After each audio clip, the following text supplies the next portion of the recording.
냉장고 문을 열었다가 닫는다. 딱히 꺼낼 것이 없어서가 아니라 그냥 열어본 것이다. 뭔가 소리가 듣고 싶어서. 윙 하는 냉장고 모터 소리라도 이 집안에 무언가 살아있다는 느낌이 필요해서. 나는 올해 68이다. 이 집에 혼자 산 지 꼭 11년이 됐다. 남편이 떠난 건 57대였다. 갑작스러운 심근경색이었다. 아침에 출근하던 사람이 점심 전에 영안실에 누워 있었다. 그날 이후로 나는 이 33평 아파트에서 혼자 소리를 만들며 살아왔다. 텔레비전을 틀어놓고 자고 라디오를 켜놓고 밥을 먹고 아무도 없는데 혼잣말을 중얼거리며 설거지를 했다. 처음엔 그래도 괜찮다고 생각했다. 아이들이 있었으니까. 아들 하나, 딸 하나. 아들은 서울에, 딸은 캐나다에. 명절마다 얼굴을 보고 생일엔 영상통화를 했다. 통장엔 남편이 남긴 퇴직금이 있었고 작은 적금도 있었다. 그때는 이 정도면 충분하다고 믿었다. 아니, 믿고 싶었다. 혼자라는 사실을 직시하기가 무서워서 숫자 뒤에 숨었던 것인지도 모른다. 그 숫자가 줄어들기 시작한 건 62부터였다. 무릎이 먼저 신호를 보냈다. 계단을 오를 때마다 뚝뚝 소리가 났고 어느 날은 슈퍼에서 장을 보다가 그대로 주저앉아 버렸다. 병원에서는 퇴행성 관절염이라고 했다. 수술까지는 아니지만 꾸준한 치료가 필요하다고 했다. 한 달에 물리치료비, 주사 맞는 비용, 약값을 더하니 30만 원이 훌쩍 넘었다. 별것 아닌 것 같지만 혼자 버는 수입이 없는 사람에게 매달 30만 원은 작은 돈이 아니다. 그 다음 해엔 혈압약이 추가됐다. 그 다음엔 당뇨 전단계 판정을 받았다. 몸이란 게 묘하게도 한 군데 삐걱대기 시작하면 여기저기서 같이 울음을 터뜨린다. 나는 어느새 매달 병원을 3군데 다니는 사람이 되어 있었다. 진료비 영수증을 지갑에 구겨 넣을 때마다 묘한 기분이 들었다. 이게 지금 내 삶의 무게구나 싶은. 아들한테 얘기하면 걱정할까봐 말 못했다. 딸은 시차가 14시간이나 나는 곳에 있어서 내가 새벽에 무릎을 부여잡고 욱신거림을 참을 때 거긴 한창 점심시간이었다. 우리는 서로 다른 시간 속에 살고 있었다. 딸이 전화를 걸어올 때면 나는 항상 괜찮다고 했다. 아무 이유 없이 그냥 괜찮다고. 그 괜찮다는 말 속에 얼마나 많은 것들이 구겨져 들어가 있었는지 딸은 몰랐을 것이다. 돈이 줄어드는 속도는 생각보다 빨랐다. 아파트 관리비, 도시가스비, 전기세, 통신비, 밥상에 올라가는 반찬 가짓수가 하나씩 줄었다. 처음엔 4가지에서 3가지로, 그 다음엔 2가지로. 어느 날 김치 하나에 계란 하나를 올려놓고 밥을 먹다가 이게 내 저녁 식사구나 싶어서 수저를 한참 내려다봤다. 서럽지 않았냐고? 솔직히 말하면 서러운 것보다 어이가 없었다. 내가 언제부터 이런 밥상을 받아야 하는 사람이 됐나 싶어서. 65이 되던 해 나는 처음으로 기초연금을 신청했다. 동사무소 의자에 앉아서 서류를 작성하는데 손이 떨렸다. 내가 이걸 받아야 하나라는 생각이 자꾸 들었다. 나보다 더 어려운 사람이 받아야 하는 거 아닌가. 그런데 창구 직원이 서류를 훑어보더니 담담하게 말했다. 어머님 자격되세요. 다음 달부터 나와요. 그 말이 왜 그렇게 쓸쓸하게 들렸는지. 기초연금은 한 달에 30만 원 남짓이었다. 국민연금은 남편이 짧게 가입했던 탓에 유족연금으로 40만 원 정도 받았다. 합쳐서 70만 원. 70만 원으로 혼자 한 달을 살아야 했다. 관리비 15만 원, 식비 20만 원, 의료비 30만 원. 더하면 이미 65만 원이다. 나머지 5만 원으로 옷을 살 수도, 어디를 나들이 갈 수도, 손녀 용돈을 줄 수도 없었다. 그때부터 통장 잔액이 조금씩, 아주 조금씩 줄어들기 시작했다. 부족한 부분을 남편이 남긴 예금에서 꺼냈었다. 처음엔 괜찮았다. 아직 여유가 있었으니까. 그런데 매달 꺼내 쓰다 보니 그 통장도 결국 바닥이 보이기 시작했다. 마치 큰 양동이에서 물을 퍼내는 것 같았다.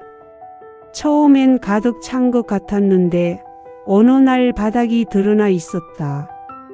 67에 나는 처음으로 아들에게 손을 벌렸다. 전화기를 들었다 놨다를 10번은 했을 것이다. 손이 안 떨어졌다. 내가 낳고 키운 자식한테 이제는 내가 손을 내밀어야 한다는 사실이 너무 낯설었다. 결국 문자를 보냈다. 이번 달 병원비가 좀 많이 나왔다. 미안하다.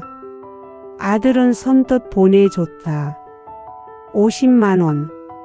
통장에 입금 문자가 뜨는 순간 나는 화장실에 가서 변기 뚜껑을 내리고 한참을 앉아 있었다. 울었다고 하면 너무 드라마 같겠지. 그냥 한참 멍하게 있었다. 감사한 마음과 미안한 마음이 뒤섞여서 어떤 표정을 지어야 할지 몰랐다. 그 50만 원이 내 자존심의 마지막 방어선이 무너진 날이었다. 나 같은 사람이 얼마나 될까 생각해 본 적이 있다. 통계를 찾아본 건 아니다. 다만 경로당에 나가면 안다. 거기 앉아있는 할머니 10명 중 7명은 혼자다. 남편을 먼저 보냈거나 이혼을 했거나 처음부터 혼자였거나. 우리는 서로의 사정을 굳이 물어보지 않는다. 물어보지 않아도 안다. 서로의 눈빛을 보면 안다. 오늘도 혼자 밥 먹었겠구나 라는 것. 1인 노인 가구. 통계에서는 그렇게 부른다. 2024년 기준으로 65세 이상 1인 가구는 전체 노인 가구의 절반에 가깝다고 했다. 숫자로 들으면 별로 실감이 안 나는데 경로당에서, 슈퍼마켓에서, 병원 대기실에서 보면 안다. 혼자 온 노인이 얼마나 많은지. 혼자 짐을 들고 혼자 번호표를 뽑고 혼자 처방전을 들고 약국에 가는 사람들이. 문제는 혼자라는 것이 단순히 외롭다는 뜻이 아니라는 거다. 혼자라는 건 모든 비용을 혼자 감당한다는 뜻이다. 아파도 혼자, 집이 무너져도 혼자, 보일러가 고장나도 혼자 수리기사를 부르고 혼자 돈을 낸다. 2명이 살면 관리비도 나누고 전기세도 나누고 식재료도 나눠 쓸 수 있다. 그런데 혼자이면 1인분의 삶이 아니라 2인분의 비용이 든다. 1인 가구는 결코 절약형이 아니다. 오히려 더 비싸다. 게다가 아프면 더욱 취약해진다. 함께 사는 사람이 있으면 병원도 함께 가고 간호도 받는다. 혼자이면 몸이 불편해도 혼자 버스를 타고 병원에 간다. 어떤 날은 무릎이 너무 아파서 병원을 못 가고 그냥 하루를 참는다. 그러다 병이 깊어진다. 한 번 입원이라도 하는 날엔 간병인을 따로 써야 한다. 하루에 15만 원. 열 흐리면 150만 원. 그 돈이 어디서 나오나. 아들에게 다시 전화한다. 딸에게 카카오톡을 보낸다. 그렇게 조금씩 자녀에게 기대게 된다. 그리고 그 무게가 쌓이면 어떻게 될까? 어떤 노인은 자녀에게 부담이 되기 싫어서 끝내 아무 말도 못하고 혼자 빚을 진다. 요즘은 노인 대출 광고가 참 많다. 무직자도 가능 즉시 지급. 쉬운 대출이 있으면 쉽게 빌리게 된다. 그리고 갚지 못한다. 그게 파산이다. 나는 요즘 아주 이상한 습관이 생겼다. 밤에 잠이 오지 않으면 통장을 열어본다. 잔액을 확인하는 게 아니다. 그냥 숫자를 바라본다. 저 숫자가 앞으로 얼마나 버텨줄까 하고, 병원비가 늘면 몇 달을 버틸 수 있을까? 만약 입원을 하게 되면, 만약 치매가 오면, 요양원은 한 달에 얼마일까? 그런 생각들이 꼬리를 물고 이어진다. 그러다 결국 닫고 천장을 바라본다. 혼자 늙는다는 건 이런 것이다. 두려움을 나눌 사람이 없다는 것. 같이 걱정해 줄 사람이 없다는 것. 밤에 쓸데없는 생각이 너무 많아져도 괜찮아. 별일 없을 거야. 말해줄 사람이 옆에 없다는 것. 그래서 혼자 밤을 꼬박 새우고 혼자 아침을 맞이하고 혼자 냉장고 문을 열었다 닫는 것이다. 그런데 이상하게도 나는 지금 이 삶을 포기하고 싶지는 않다. 어제는 경로당 옆 화단에 민들레가 피어 있었다. 노란 꽃이 아주 작았다. 아무도 심지 않았고 아무도 물을 주지 않았는데 혼자 거기 피어 있었다. 나는 한참을 그 꽃을 내려다봤다. 누가 봐주지 않아도 피는 꽃이 있구나 싶었다.